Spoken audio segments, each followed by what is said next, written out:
તો આપણે જવાનું છે હવે સ્વામિનારાયણના મંદિરે દર્શન કરવા. તો આ છે સ્વામિનારાયણનું મંદિર મસ્તનું. અને આજ રવિવાર હતો એટલે અમે આવી ગયા હતા અહીંયા ફરવા. અને ગાર્ડન તો બહુ મસ્તનું છે. અને આપણે અહીંયા બહાર સંપલ ઉતારી અને હવે અંદર દર્શન કરવા જવાનું છે. અને અમારા દેવાંશી બેન તો બધીને મોર પૂગી ગયા છે મંદિરમાં દર્શન કરવા. અને હું રહી ગઈ છે પાછળ.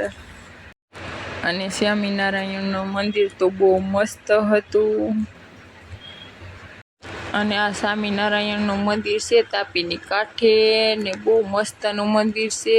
અને આ ગાર્ડન એ બહુ મસ્ત છે. અને અહીંયા જો તાપી છે. અને પછી તો અમે દર્શન કરી અને બધીમાં ઘૂમરા માર્યા. અને અમારા દેવાંશી બેન ને જો ફોટા પાડતા હતા. અને અહીંયા બેહવાની પણ બહુ મજા આવે. અને હાવ શાંત વાતાવરણ. અને જો તાપીમાં ઘણું બધું પાણી ભર્યું છે. અને મસ્તના ઝાડવા કેવા છે. અને પછી તો વાગી ગયા હતા 6 અને જવાનું હતું અમારે ઘરે. અને અમારા બેનને જો ફોટા પાડવા હતા ને તે મને આ બાજુથી લઈને આવી કે અહીંયા મસ્તના ફોટા આવે એમ.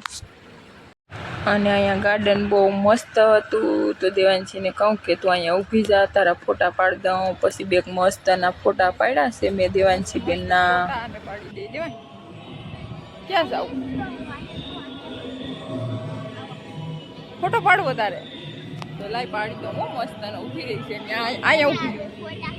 અને અમારા દેવાંશી બેન હાલતે કેળે કે મમ્મી મારે સિંહ ઉપર બેહીને મસ્ત મસ્ત ફોટા પાડવા. પછી તો મેં દેવાંશી બેનના મસ્તના ફોટા પાડી દીધા હાલતે કેળે. અને અમારા દેવાંશી બેન કે મને તો મજા આવી ગઈ. અને હવે બધાય ભાગ્યા હતા ઘરે. અને તમને આ મારો વ્લોગ પસંદ આવ્યો હોય તો પેજને ફોલો કરી દેજો. તો મળીએ નવા વ્લોગમાં.